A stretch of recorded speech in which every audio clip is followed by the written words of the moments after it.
মুন্সিগঞ্জে মেঘনার শাখার রজত রেখা নদীতে গোসল করতে নেমে নিখোঁজ হওয়া স্কুলছাত্র আবির হোসেনের মরদেহ উদ্ধার করা হয়েছে। নিখোঁজের প্রায় ২০ ঘণ্টা পর আজ সোমবার সকাল ১০টা ১০ মিনিটের দিকে নদীর তলদেশ থেকে তার মরদেহ উদ্ধার করে ফায়ার সার্ভিসের ডুবুরি দল।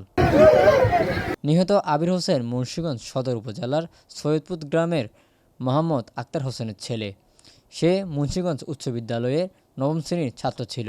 স্থানীয় ও ফায়ার সার্ভিস সূত্রে জানা, গতকাল রবিবার ১৫ মার্চ দুপুর ২টার দিকে ৪ বন্ধু মিলে সদর উপজেলার নলবুনিয়াকান্দি গুদারাঘাট এলাকায় মেঘনার শাখার নদীর রজত রেখায় গোসল করতে নামে। গোসলের এক পর্যায়ে ৩ বন্ধু তীরে উঠে এলেও আবির নদীর গভীরে পানিতে তলিয়ে যায়। বন্ধুরা তাকে খুঁজে না পেয়ে পরিবার ও ফায়ার সার্ভিসকে খবর দেয়। খবর পাওয়ার পর থেকেই ফায়ার সার্ভিসের একটি চৌকস ডুবুরি দল উদ্ধার কাজ শুরু করে। দীর্ঘ তল্লাশি চালিয়ে আজ সোমবার সকালে দুর্ঘটনাস্থলের ২০ ফুট গভীর থেকে তার নিথর দেহ উদ্ধার করা হয়।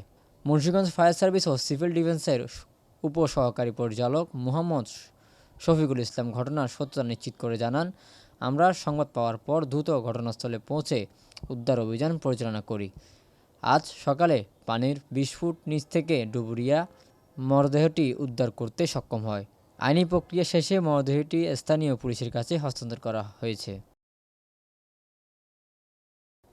মুন্সিগঞ্জ প্রতিনিধি পাঠানো তথ্য ও চিত্রে PIB ৭১ টিভি।